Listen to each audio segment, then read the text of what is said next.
1절부터 6절까지 말씀입니다. 제목은 진취적 신앙을 가지라. 진취적 신앙을 가지라입니다. 여호수아 17장 1절부터 6절까지 말씀입니다. 찾으셨습니까? 빨리 다들 잘 찾으시네요. 우리 함께 여호수아 17장 1절부터 6절까지 말씀을 함께 합독하겠습니다. 므낫세 지파를 위하여 제비 뽑은 것은 이러하니라. 므낫세는 요셉의 장자였고 므낫세의 장자 마길은 길르앗의 아버지라. 그는 용사였기 때문에 길르앗과 바산을 받았으므로 므낫세의 남은 자손을 위하여 그들의 가족대로 제비를 뽑았는데 그들은 곧 아비에셀의 자손과 헬렉의 자손과 이스라엘의 자손과 세겜의 자손과 헤벨의 자손과 스미다의 자손이니 그들의 가족대로 요셉의 아들 므낫세의 남자 자손들이며 헤벨의 아들 길르앗의 손자 마길의 증손 므낫세의 현손 슬로브핫은 아들이 없고 딸뿐이요 그 딸들의 이름은 말라와 노아와 호글라와 밀가와 디르사라. 그들이 제사장 엘르아살과 눈의 아들 여호수아와 지도자들 앞에 나와서 말하기를 여호와께서 모세에게 명령하사 우리 형제 중에서 우리에게 기업을 주라 하셨다 하매 여호와의 명령을 따라 그들에게 그들의 아버지 형제들 중에서 기업을 주므로 요단 동쪽 길르앗과 바산 외에 므낫세에게 10분깃이 돌아갔으니 므낫세의 여자 자손들이 그의 남자 자손들 중에서 기업을 받은 까닭이었으며 길르앗 땅은 므낫세의 남은 자손들에게 속하였더라. 아멘. 오늘 진취적 신앙이라는 제목입니다. 우리의 삶이 더 진취적인 삶으로 변화되어지는 그런 축복을 하나님께서 오늘 말씀을 통하여 주실 줄로 믿습니다. 첫 번째 내용은 가나안 땅을 제비 뽑기로 나누었다는 것이고 두 번째는 진취적인 신앙의 자세를 가지라. 그리고 마지막 세 번째로 인생의 키 세 가지 이런 내용으로 말씀을 전하겠습니다. 이들이 각 지파별로 가나안 땅을 어떻게 나누었는가? 제비 뽑아 나누었다라고 성경은 기록하고 있습니다. 그러면은 이들이 제비를 뽑아 나누는 것이 이들의 생각이었는가? 당시 풍습을 따른 것인가? 아니면은 하나님이 명하신 것인가? 민수기 26장 55절에 보면은요, 하나님께서 그 땅을 가나안 땅에 들어가서 그 땅을 나눌 때에 오직 제비를 뽑아 나누라고 모세를 통해서 명령하셨습니다. 그러니까 이들이 제비 뽑기 한 것은 하나님의 말씀대로 순종한 것입니다. 우리가 신앙생활 할 때에 세상 사람들과 똑같은 어떤 일반적인 그런 내용으로 한다 할지라도 우리의 행함은 하나님의 뜻, 하나님의 명령이 그 속에 있기 때문에 그렇게 행하는 거지요. 그래서 이 제비 뽑는다는 것은요, 하나님의 음성에 순종하는 것이고 우리 생각과 그리고 우리의 의견이 완전히 배제된 철두철미하게 하나님의 뜻을 따르겠다는 그 결단과 의지의 표현이고 그 예식이었습니다. 그런데 성경에 보면은 구약 성경에 특히 많은 곳에 이 제비 뽑아서 행하는 그런 부분들이 있습니다. 대제사장만이 특별히 에봇이라는 옷을 가장 화려한 보석으로 장식된 그 옷을 입었습니다. 그런데 여기에 12보석이 있는데 그런데 여기 속에 뭐가 또 있었느냐? 둠밈과 우림이라는 그러한 그 판결할 때 사용하는 게 여기 또 들어 있었어요. 그래서 이 흉배를 그 12지파의 그 이름을 그 이렇게 새긴 그 보석을 단 이 흉배를 판결 흉배다 이렇게 냈습니다. 이거는 참 이 대제사장은 예수 그리스도를 예표하는데 12지파가 있다는 말은 하나님의 모든 백성이 주님을 품고 있다는 것이지요. 그리고 또 하나님을 수종드는 대제사장, 하나님의 일꾼은 하나님의 백성을 수종들 때에 그 마음의 중심이 철저히 하나님의 뜻에 순종하는, 하나님의 뜻을 찾아 이루는 그런 태도여야 된다라는 이런 교훈들을 우리에게 주고 있습니다. 그리고 대속죄일에도 특별히 그 염소를 이렇게 그 두 마리의 염소를 통해서 하나는 속죄의 제물로 하나는 광야로 보내는 아사셀로 이렇게 하는데요. 두 염소를 제비 뽑아서 하나는 속죄의 제사의 제물로, 그리고 하나는 광야로 보내서 광야에서 죽는 그러한 그것을 선택하는 데 있어서도 제물을, 그 제비를 뽑는 걸 사용했습니다.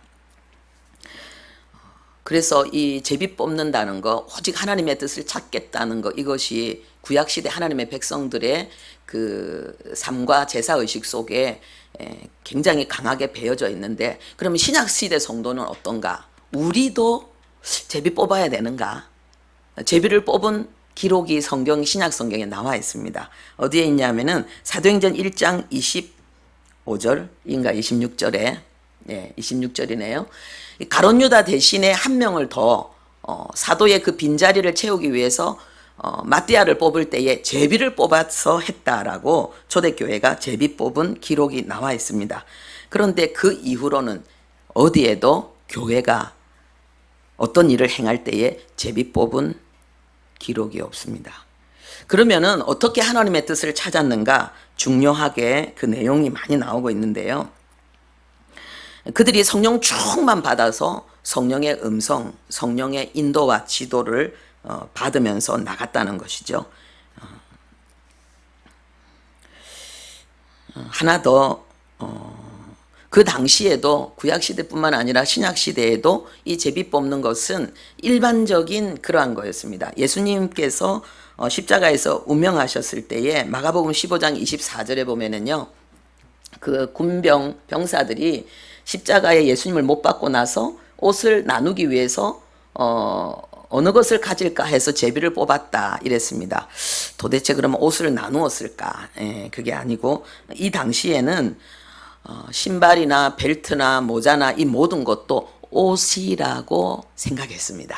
그래서 그 모든 것들을 각자 나누기로 한 거죠. 그러면은 예수님이 다 떨어진 신발 신고 있었다면은 그렇게 했겠습니까? 아니죠. 예수님의 몸에 가지고 있었던 모든 것들은 최고급이었습니다. 왜냐하면은 예수님을 섬기는 귀부인들과 그리고 많은 그 부요한 사람들이 예수님을 그렇게 존귀하게 대했기 때문입니다. 그래서 그 당시는 그렇게 제비 뽑는 것이 일반적인 그러한 그런 일상의 모습들이었는데, 초대교회는 마띠아를 뽑는 그 사건 이후로는 제비 뽑는 게 성경에 기록이 없습니다. 그래서 성령의 음성을 듣고 인도받는 게 나오고 있는데, 여기 이게 사도행전 13장 2절 안디옥 교회가 특별히 이 부분에 아주 그 하나님 앞에 했던 이 내용이 훌륭하고 올바랐기 때문에 하나님은 성경에 기록했겠죠. 우리 함께 읽도록 하겠습니다. 주를 섬겨 금식할 때에 성령이 이르시되 내가 불러 시키는 일을 위하여 바나바와 사울을 따로 세우라 하시니, 할렐루야. 모든 믿는 자 속에 성령님이 내주하여 계십니다. 지금 안디옥 교회에 이렇게 말씀하신 그 성령님이 예수님을 주님으로 고백하는 여러분 속에 동일하게 내주하여 계십니다. 그런데 왜 내 안에 계신 성령님은 벙어리인가? 왜 나에게 말씀하지 않지? 내 안에 계신 성령님은 좀 소심한 분인가? 나를 기분 나빠하는가? 내가 뭔가 부족해서 하나님의 음성을 못 듣는가? 여러분 이렇게 생각하시지 마시기 바랍니다. 요 뒤에 보면은요, 어떻게 성령의 음성을 듣고 성령의 역동성 속에 살아가는지 계속 나오게 되거든요. 여러분들도 이렇게 성령의 음성을 듣고 성령의 권능을 체험하는, 정말 하나님의 살아계심을 내 인격 속에서, 내 몸에서, 내 삶에서 경험하는 그 축복을 다 누릴 수 있습니다. 하나님이 그것을 원하십니다. 그런데 이 성령의 음성을 들을 때에 이 하나님의 성령께서 우리에게 말씀하실 때 무조건적으로 우격다짐으로 일방적으로 우리를 이끌어가는 게 아니고 하나님은 먼저 우리를 준비시킵니다. 그 내용이 빌립보서 2장 13절에 나오고 있습니다. 그래서 너희 안에 행하시는 이 하나님이 내 안에서 말씀하시고 하나님이 내 안에서 나를 통해서 나의 삶 가운데 역사하실 때에 먼저 하나님은 하나님의 기쁘신 뜻을 우리 가운데 소원을 두고 행하게 하신다는 거예요. 여기에서 이 소원을 둔다는 말은 내가 바라고 내가 원하고 내가 기뻐하고 내가 좋아하는 것들, 그래서요 성령 충만해서 하나님과 동행하는 삶은 내 일생의 소원, 내 꿈이 성취되어지는 삶입니다. 나는 이렇게 살고 싶은데 이렇게 과연 살 수 있을까? 많은 사람들이 꿈을 포기하고 현실에 급급해서 살아가는데, 우리가 성령 충만해서 성령의 지배를 받게 되면 하나님의 지식과 감정이 내 속에 충만하게 채워지고 그 다음에 육신의 욕구가 진정되어질 때에 우리 안에 거룩한 열정이 불타오르게 됩니다. 그리고 하나님께서 우리에게 간절히 바라는 그 소원을 하나님이 이루게 하십니다. 제가 어렸을 때 주로 놀이할 때 뭐 했냐 하면요, 목소리가 너무 커가지고 제 어릴 때 별명이 마이크였습니다. 마이크. 얼마나 목소리가 크고 얼마나 큰 소리로 그냥 막 동네를 뛰어다니면서 그렇게 했는데, 그런데 제가 그때 많이 하던 게 뭐냐면요, 나보다 어린 애들을 모아가지고요 애국가 가르치고 그러면서 막 앞에서 지휘하고, 제 어릴 때 초등학교 다닐 때 나보다 어린 애들 불러가지고 내가 먼저 아는 걸 막 가르치고 그랬어요. 그러니까 제가 그걸 좋아했던 거예요. 그런데 결국은 저는 주님을 만나고 난 다음에 그 꿈은 완전히 잃어버렸고 그 기질 뭐 이런 거 완전히 잃어버렸죠. 저는 사단에게 잡혀서 너무너무 눌려가지고 우울증에 시달리고 아주 의기소침하고 대인기피, 그리고 뭐 여러 가지 많은 그런 문제들을 가지고 있었는데, 하나님의 성령께서 저를 이끌어 가시니까는 결국은 저를 가르치는 자로 이렇게 살게 하시잖아요. 여러분에게 그 역사가 일어난다는 거죠. 그래서 하나님이 우리에게 말씀하시는 것은요, 진짜 하나님이 우리에게 말씀하시는 것은 너무나도 좋은 거예요. 그 음성을 듣게 되면은 그렇게 좋을 수가 없어요. 네. 두 번째, 그래서 우리는 제비 뽑는 그러한 신앙이 아니고, 이젠 더 높은 수준으로 두 번째 들어가기 전에 다시 이제 마무리하는 것입니다. 더 높은 수준으로 하나님과 인격적인 그러한 교제 속에서, 그리고 소통 속에서 우리는 하나님의 뜻을 알고 기쁨과 즐거움으로 걸어가는 거예요. 그래서 십자가의 길, 주님의 뜻을 이루어 나가는 그 길은 환희와 감격의 길이고 우리의 꿈을 향해서 도전과 성취하는 길이라는 것을 하나님 우리에게 알려주고 있습니다. 두 번째는요, 그래서 우리는 뭐냐, 그리스도인의 삶은 진취적인 신앙의 자세를 가지는 삶입니다. 우리가 하나님의 성령의 지배를 받으면 우리는 진취적이고 도전적인 그러한 성품, 그러한 삶이 다 되게 돼 있어요. 안 될 수가 없어요. 여기 이 슬로보핫의 이 딸들이 자기 아버지가 돌아가시고 딸만 5이니까 이 땅을 나누는 데 있어서 자기 아버지 몫이 제하여지는 거예요. 그것 때문에 결국은 이 므낫세 지파의 땅도 작아지는 거죠. 왜냐하면 지파를 나눌 때 수가 많으면 많은 땅을 주었으니까는요. 이 딸들이 손들은 거예요. 하나님이 모세를 통해서 우리에게 말씀하셨지 않느냐. 우리 아버지 이름으로 우리에게 땅을 달라. 그런데 여기에는 하나의 조건이 붙었죠. 다른 지파에게로 시집을 못 간다는 거예요. 그러면 이 므낫세 지파의 땅이 다른 지파에 넘어가면 안 되기 때문에. 그래서 우리가 그 약속을 지킬 테니까 우리에게 약속한 그 땅을 달라. 이렇게 요구해서 얻게 되는 것입니다. 이 자세가 진취적인 자세예요. 자, 지금 딸들은 전쟁에 나가지 못하잖아요. 그죠? 그리고 딸들은 예, 그 이름에도 기록되지 않고 숫자에도 기록되지 않는데, 그런데 이 딸들이 어떻게 해서 이것을 요구하게 되었을까요? 어떻게 일반적으로는 감히 생각도 할 수 없는 것을 이 딸들은 요구하게 되었을까요? 불가능에 도전하는 이 진취적인 자세가 도대체 어디서 나왔을까요? 아무리 묵상해도 이것은 아버지에 대한 사랑, 아버지의 이름, 아버지의 영광, 아버지의 명예를 지키고 싶은 거예요. 우리가 딸이지만은, 그런데 다른 지파가 아니라 우리가 므낫세 지파, 우리 지파 안에 있는 사람들에게 우리 결혼하겠다. 그거는 굉장한 헌신이에요. 예. 굉장한 희생이 따를 수도 있는 거죠. 자기 인간적으로 사랑하고 좋아하는 어떤 사람이 생겨도 그거를 포기하겠다. 오직 이 지파 안에서 나는 배우자를 선택하겠다는 거예요. 그러니까 우리에게 이 땅을 달라는 거예요. 그런데 여러분, 이 슬로보핫이라는 이름의 뜻이 뭔 줄 압니까? 이 슬로보핫, 이 아버지의 이름의 뜻이 처음 난 자예요. 처음 난 자. 우리가 전부 아담의 후손인데 하나님으로부터 이 땅에 처음 난 자가 있습니다. 예수 그리스도죠. 그래서 이 슬로보핫은 예수 그리스도를 예표하고, 그리고 이 슬로보핫의 이 5딸은 예수 그리스도의 이름과 그 명예와 그 영광을 위해서 보편적이고 일반적이고 불가능하다고 생각하는 그 편견과 그 한계를 돌파해내는 예수 그리스도의 신부, 성도인 우리를 지금 상징하고 있습니다. 할렐루야. 예. 이번에 그 IM 그 추석 집회에 제가 그 내용을 들으면서요, 다시 한 번 더 확인한 게 있습니다. 하나님의 나라는 공평하다는 거예요. 하나님의 말씀은 진리라는 거예요. 그 이번에는 마이클 조 선교사님 부인 레베카 선교사님이 특별히 간증을 하더라고요. 제가 그 간증 듣다가 울었어요.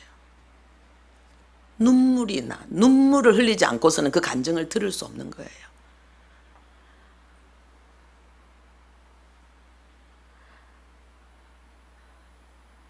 한 달 만인가요? 필리핀이 간지. 데리고 간 애 2명. 그리고 거기서 필리핀 애, 예? 3달 만에. 그리고 필리핀 애가 몇 명이었어요? 4명? 그래서 합 6명. 근데 자기가 난 갓난 아기가 지금 몇 개월 된 아기가 있어요. 아기가 울으면은 선교사님은 이걸 부인에게 맡겨놓고 또 한국에 있는 사역을 위해서 자기는 가겠다는 거예요. 떠나고 난 다음에 이 사모님이 장봐가면서 밥 먹이고, 그 다음에 가르치고 지도하고, 이거를 같이 숙식을 하니까 이걸 다 하는 거예요. 근데 애를 가르치고 있는데, 아이들을, 학생들을 가르치고 있는데 우는 거예요. 자기 막내가 우는 거예요. 그러면 애 젖을 먹으면서 가르친다는 거예요. 젖을 먹이면서. 제가 그 대목이 나오는데 눈물이 나더라고요. 눈물 없이는 들을 수가 없는 거예요.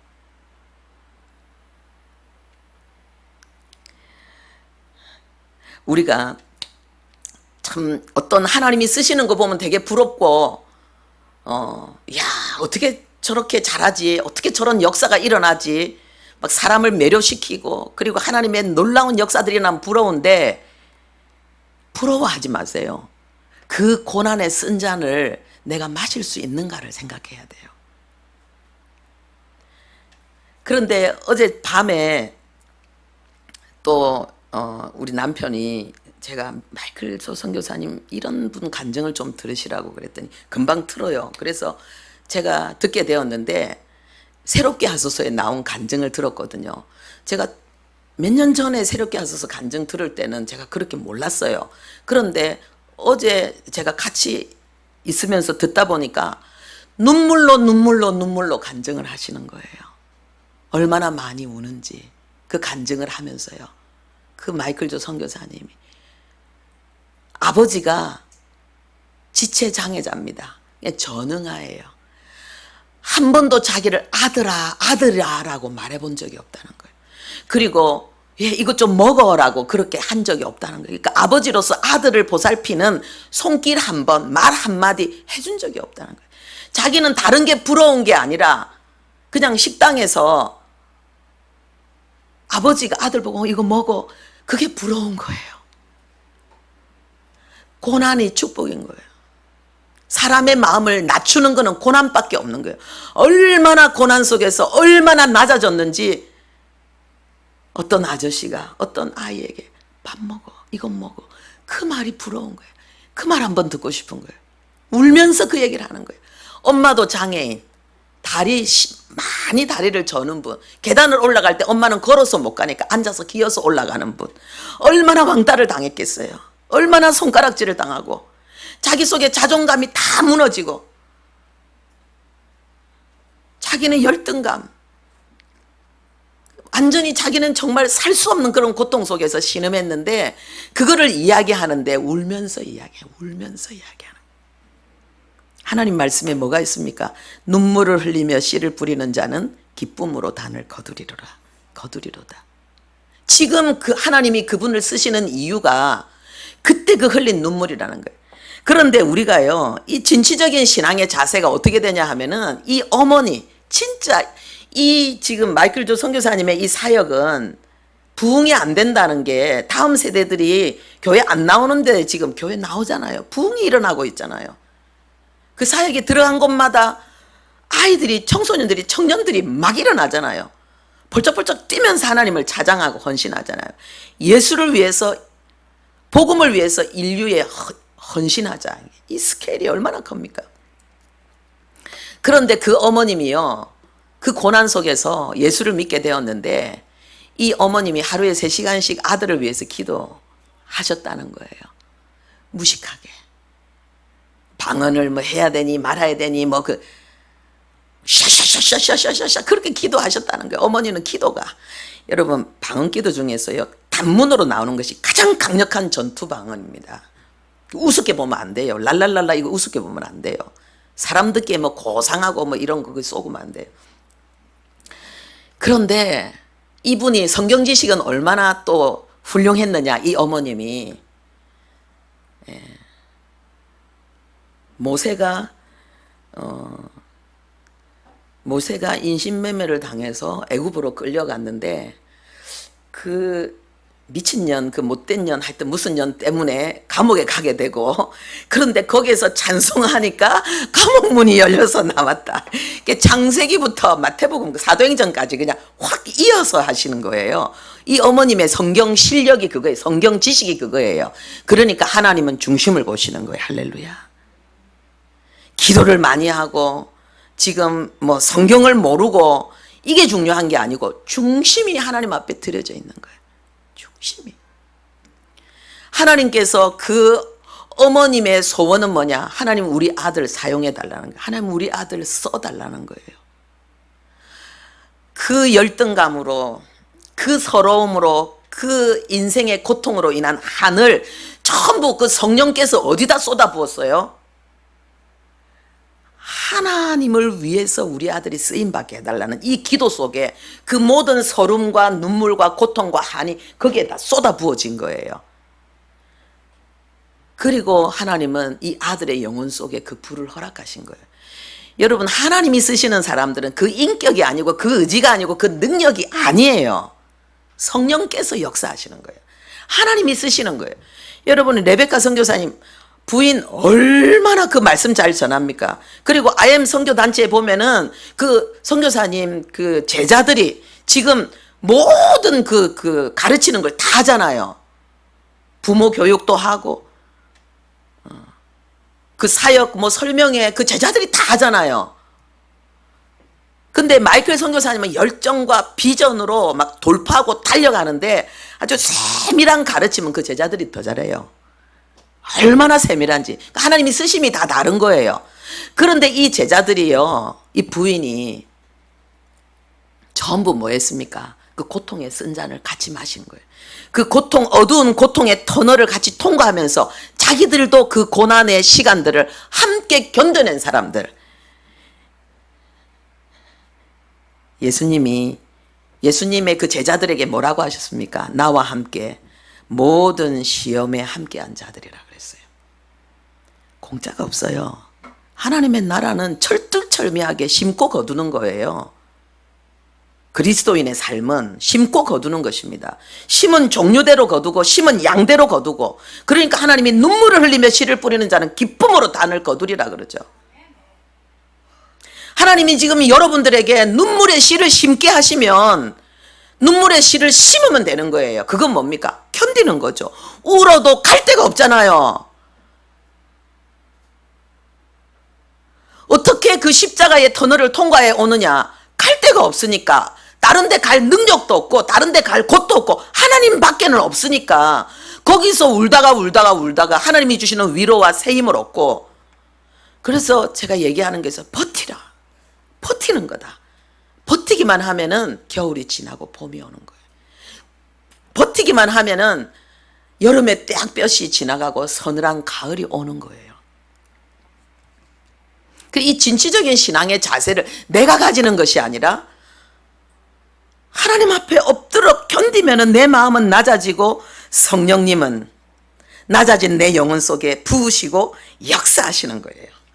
예. 제가 이번에 봤는데, 우리가 그 자연계에 있잖아요. 이 자연계의 이 원리, 우리의 삶에 우리가 일반적으로 하고 있는 그러한 여러 가지 논리, 이런 삶의 모습이 영적인 세계에도 그대로 있습니다. 영적인 내용과 너무 일치하는 거예요. 우리가 고난 당할 때에 하나님은 우리의 싸움을 믿음의 선한 싸움이라 그러잖아요. 그래서 우리가 고난을 통과하는 것을 견디고, 그리고 그 고난을 통과하기 위해서는 말씀과 기도밖에 없잖아요. 아무도 우리에게 위로를 줄 수 없습니다. 오직 하나님의 말씀이 우리에게 역사할 때 위로가 되고, 그리고 기도할 때 성령이 우리에게 그 말씀이 실제가 되고, 현실이 아니라 고통이 아니라 그 이후에 하나님이 주실 그 놀라운 전리품과 그러한 그 위로와 그 영광의 역사들을 꿈꾸게 하시거든요, 성령께서. 근데 이거를 우리는 믿음의 근육을 키운다 이렇게 말하거든요. 믿음의 근육을 키운다 이렇게 말하는데, 우리가 운동을 하면, 실제로 우리가 몸으로 우리가 운동을 하면은요, 우리의 몸에서 마이오카인이라는 물질이 나온답니다. 코카인이 아니고 마이오카인. 그런데 이 마이오카인이 나오는데 이거는 뇌신경 성장 인자라고 합니다. 뇌신경을 성장시키는 거예요. 그래서 뭐가 됩니까? 해마가 재생되는 거예요. 기억을 관장하는 이게 해마가 재생되어지는 거예요. 똑똑해진다는 거예요. 우리가 고난 속에서 하나님 앞에 인내하면서 하나님의 뜻을 찾아서 하나님의 말씀을 붙들고 몸부림치고 기도할 때에 하나님께서 하나님의 나라에 똑똑하고 하나님이 쓰실 수 있는 사람으로 우리를 변화시키는 거예요. 그래서 세상에 유능하기 때문에 하나님의 나라에 유능한 자로 하나님이 쓰시는 게 아니에요. 세상에서 이 사람이 착하고 훌륭하고 인내심이 강하기 때문에 하나님 그 사람 데려다가 하나님 나라에 쓰는 것이 아니고요. 똑똑하지도 않고 성격도 안 좋고 인내심도 없고 소심하고 그런 사람을 하나님은 그 고난 속에서 무너지고 낮아지고 짓밟혀서 정말 하나님 앞에 겸손해진 그 영혼에 하나님의 성령의 능력을 부어서 하나님의 지혜로, 하나님의 능력으로, 하나님의 총명으로 충만하게 해서 하나님은 그 사람을 하나님의 나라의 일꾼으로 쓰시는 거예요. 지금 여러분 남다른 고난이 있습니까? 남다른 아픔이 있습니까? 하나님이 여러분을 준비시키고 있는 거예요. 이 속에서 하나님은 여러분에게 하나님의 나라를 세우는 데 필요한, 하나님의 나라를 세우는 지도자들에게 필요한 모든 것들을 하나님이 허락하시는 거예요. 그러니까 야고보서 1장에 너희가 여러 가지 시련, 너희가 당하는 모든 시련에 대해서 너희는 기쁨으로 반응해라, 인내하라, 견디라는 거예요. 온전하고 구비하여 조금도 부족함이 없게 하나님이 너희들을 변화시킨다, 이렇게 말씀하고 있는 거예요. 할렐루야. 네. 그래서 우리 인생에는요, 세 가지 중요한 키가 있습니다. 세 번째, 마지막입니다. 여러분 이것을 꼭 기억하시기 바랍니다. 그 첫 번째는요, 나를 향한 하나님의 청사진이 있다는 것입니다. 나를 향한 하나님의 청사진이 있다는 거. 아니 나는 아니겠지. 창세기 12장 2절에 보니까 하나님이 아브라함에게 내가 너로 큰 민족을 이루겠다라고 말씀하시고 모든 족속이 너로 말미암아 복을 얻게 할 것이다. 하나님이 아브라함에게 하나님의 그 청사진을, 아브라함을 향한 하나님의 청사진을 말씀하신 것입니다. 여러분 그것뿐입니까? 하나님이 요셉에게 꿈을 주셨습니다. 그것은 청사진이었습니다.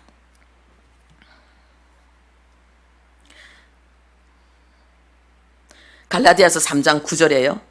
하나님은 우리를 아브라함과 함께 복을 받는 자가 되게 하셨다라고 그랬는데, 이 아브라함과 함께 이 말은 뭐냐? 더불어 같이.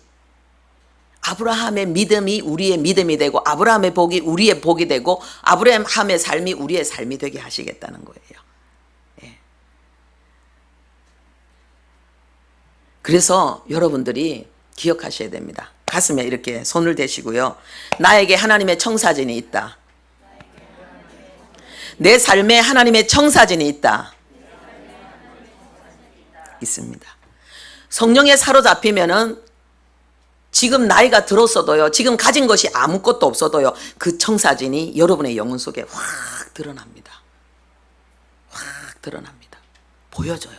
아, 하나님이 나를 통해서 하나님은 이 일을 하고 싶어 하시는구나. 두 번째로는요, 중요한 키는요,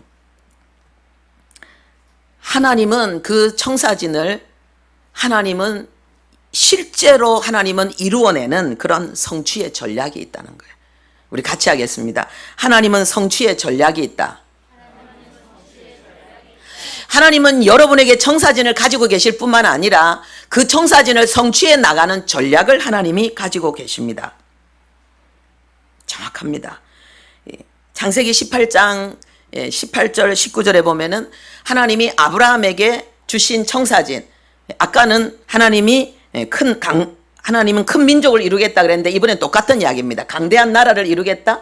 그리고 천하 만민인 복을 받게 할 것이다. 그리고 그 다음에 19절에 하나님은 전략을 이야기합니다. 어려운 거 아닙니다. 네 자식과 권속에게 명하면 된다. 뭐를요? 하나님의 말씀을. 그래서 그들이 의와 도를 행하게 하면 된다. 이게 하나님의 전략입니다. 아브라함에게 하나님이 이 전략을 주신 거예요. 이스라엘 백성 전체에게 하나님께서 이 전략을 주신 것입니다. 하나님께서 우리에게도 이 아브라함의 복을 주셔서 하나님은 우리를 하나님의 강대한 나라로, 큰 하나님의 나라로 삼아 주셨고 우리를 민족과 열방의 빛과 소금으로 하나님의 복을 전하는 자로 우리를 부르셨는데, 하나님이 여기에 대한 전략이 있습니다. 사도행전 1장 8절 보겠습니다. 넘어가요. 없어요? 예, 그러면 이건 다 아는 거니까는 사도행전 1장 8절, 권능이 임하면 너희가 내 증인이 되리라. 예루살렘과 사마리아 땅. 이 권능, 이게 뭐예요? 전략. 아브라함에게 주신 전략은 이미 아브라함을 통해서 성경 구약에 있기 때문에 이거는 당연히 우리에게 들어와 있는 거고, 이것이 우리 안에 실제가 되도록 하기 위해서 우리에게 하나 더 하나님의 전략과 하나님의 어마어마한 최고의 핵무기를 주셨는데, 그게 뭐냐? 성령의 권능이라는 거예요. 우리가 성령의 권능을 받으면 이 전략은 우리 안에 실제가 되는 거예요. 할렐루야. 놀라운 것이지요. 성령의 권능. 이것은 하나님의 전략이에요. 그리고 세 번째로는 하나님은 우리에게 청사진을 가지고 계실 뿐만 아니라 그것을 이룰 전략을 하나님께서 우리에게 주셨을 뿐만 아니라 하나님은 실제로 친히 앞서서 우리의 삶을 진두지휘하시고 동력하십니다. 하나님은 우리 안에서, 하나님은 우리의 삶을 하나님은 지휘하십니다. 우리 같이 하겠습니다. 하나님은 내 삶을 지휘하신다. 하나님은 내 사역에 동력하신다. 너무 멋있죠. 요한복음 5장 19절에 보면은 예수님도 뭐라고 말씀하십니까? 아버지께서 일하신다. 그러니까 예수님이 이 땅에서 공생애를 걸어가시면서 얼마나 많은 일을 하셨습니까? 밤낮으로 쉬지 않고 일하셨잖아요. 공생애 기간 동안에. 그랬는데 아버지가 함께 일하고 있다 그랬습니다. 그 다음에 로마서 15장 18절 19절입니까? 없어요? 그러면은 마태복음 28장 20절. 네, 여기 보면은요, 예수님이 주님을 사랑하는 모든 제자들에게 12제자뿐만 아니고요, 끝날까지, 세상 끝날까지 너희와 항상 함께 있으리라. 여러분의 인생이 끝나는 그날까지 예수님은 여러분들과 항상 함께 계십니다. 여러분이 있는 곳에 예수님이 계십니다. 내가 있는 곳에 주님의 얼굴이 나를 향해 집중되어 있습니다. 하나님의 얼굴이. 그래서 하나님과 우리와의 관계는 얼굴과 얼굴을 맞대고 있는 그런 관계지요.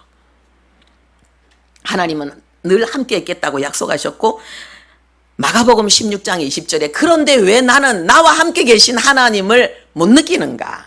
여기에 대한 해답이 여기 나와 있습니다. 나는 왜 누구는 하나님의 음성도 듣고 하나님의 역사도 체험하고 하나님의 기적도 체험하고 하나님이 위로하시고 하나님이 믿음 주시고 초자연적인 삶을, 기쁨을 하나님이 누리게 하시는데 나는 왜 안 되는가? 여기 나와 있습니다. 우리 함께 읽겠습니다. 시작. 제자들이 나가 두루 전파할세 주께서 함께 역사하사 그 따르는 표적으로 말씀을 확실히 증언하시니까, 제자들이 뭐 할 때요? 복음을 전파할 때, 복음을 위해 살 때 내 안에 계신 주님은 역사하는 거예요.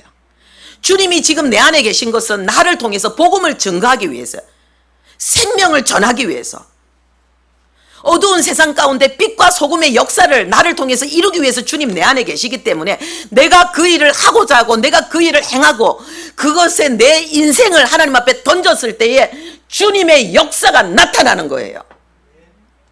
그래서 내 삶에 주님의 역사가 별로 안 나타난다 이렇게 갈급하신 분들은요, 내가 지금 주님을 위해서 내 힘으로 내 노력으로 주님을 위해서 일하려고 애는 쓰는데 내가 진짜 주님이 인정하시고 주님께서 쓰시는 그런 사람은 좀 덜 되구나, 이걸 생각하셔야 돼요. 반드시 주님이 역사하십니다. 복음을 위해 사는 자에게는 반드시 주님의 역사가 표적이 따라나게 되고 말씀이 실제가 되게 돼 있습니다. 여러분 삶이 힘듭니까? 다른 걸 위해 살기 때문에 그래요. 내가 예수의 피로 값주고 사신 하나님의 사람이고 입으로는 주여 주여 하고 내 삶의 주인이 주님이라고 입으로는 고백하는데 실제로 나는 주님을 위해서 복음 전파를 위해서 살고 있지 않기 때문에 힘든 거예요. 진짜 말로 다 할 수 없어요.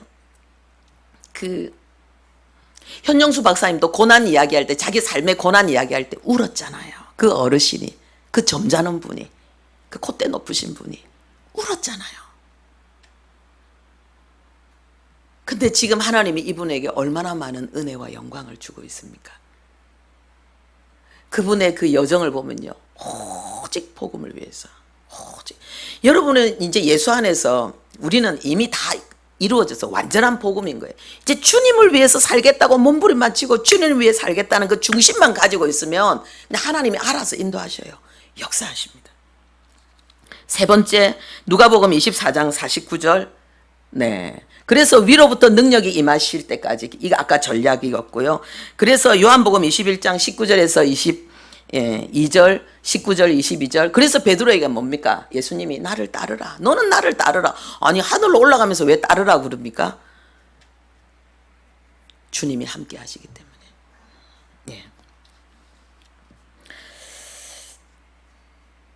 두 가지를, 우리의 삶의 청사진, 그리고 그 청사진을 이루기 위한 주님의 전략, 그리고 그 전략이 그대로 성취되도록 실제로 우리를 이끌어 가시면서 역사하신 이 하나님의 역사, 이것이 내 삶에 성취되기 위해서 우리는 두 가지만 하면 돼요. 두 가지만 생각하시면 됩니다. 두 가지.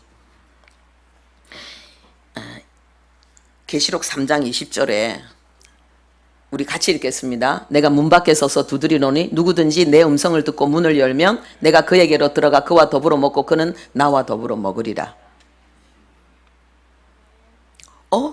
이 지금 교회를 향해서 하고 있는 이야기거든요. 라오디게아 교회를 향해서 하고 있는 이야기거든요. 우리는 예수 믿으면은 예수님을 마음에 모셨다고 생각하는 거잖아요. 그렇죠? 그런데 예수님이 문 밖에 있대요. 근데 여러분 집에 들어가면 문이 하나만 있어요. 현관문 들고 열고 들어가면은 그 집 안에는 문 없나요? 문 있잖아요. 서재문도 있고 화장실 문도 있고 안방 문도 있잖아요. 그 문을 열으라는 거예요. 안방 문을 열으라는 거예요. 현관문은 열어서 예수님은 내 삶 속에 들어와서, 그런데 내가 예수님을 그냥 거실에 두고 있는 거예요. 거실에 두고 있는 거예요. 내 안방에, 내 지성소에, 그리고 내 마음의 최고의 그 중심의 왕좌에는 내가 여전히 앉아 있는 거예요. 나를 통해서 사단이 앉아 있는 거죠. 그래서 내 마음의 왕좌에 그 문, 안방 문을 열고 예수님을 모시라는 거예요. 그러면은 그때부터 그 내 마음의 문, 내 왕좌에, 내 침실에 주님이 들어오시면은 그때부터 무슨 역사가 일어나느냐? 더불어 먹는 역사가 일어난다는 거예요.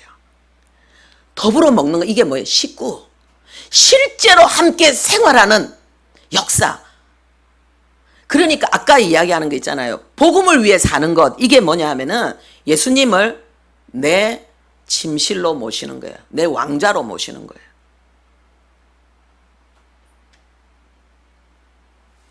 예수님이 자기 백성을 구원하기 위해서 십자가에 죽었는데 지금도 오매불망 소원이 오직 그건데, 내 소원이 그것이 아니고 다른 거라면 예수님은 내 집에서 여전히 손님이고 때로는 왕따 당하고 외면당하는 미운 털이 되는 거죠.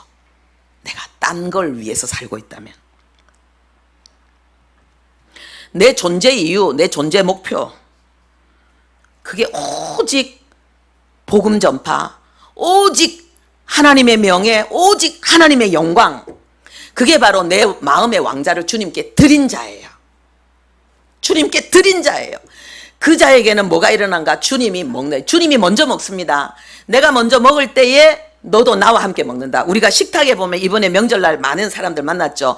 제일 어른이 먼저 숟가락 뜨잖아요. 그죠? 그러니까 뭘 먹어도 그러니까 어른이 되니까 마음이 급해. 밥 먹을 때 먹어야지 그 다음에 같이 속도에 맞춰 먹잖아요. 주님이 내 속에서 내 마음을, 주님을 위한, 복음을 위한, 하나님의 명예를 위한 내 마음을 먼저 받으시고, 그리고 우리의 삶 속에 따르는 표적과 놀라운 임마누엘의 새 증거와 역사가 나타나는 것을 말씀하고 있습니다. 할렐루야.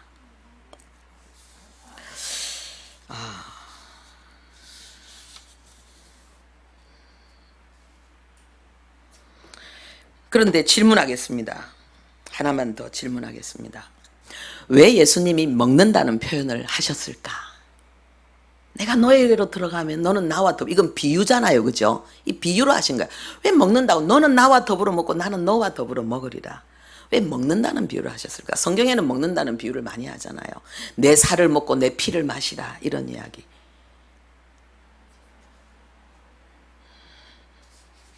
이 먹으면 어떻게 됩니까? 하나가 되잖아요. 분리가 안 되잖아요. 분리가 안 되잖아요. 예수님이 내 삶에 오셔서 무엇을 먹으시는 걸까? 아까 이야기했죠. 그렇죠? 주님을 위해서. 예수님이 당신의 피와 살을 우리에게 먹게 한 것처럼 우리의 피와 살을 예수님께 주는 거죠. 우리의 생명을 주님께 드리는 거죠. 함께. 그래서 먹는 거죠. 완전한 연합. 내가 주님과 하나라는 증거는 뭡니까?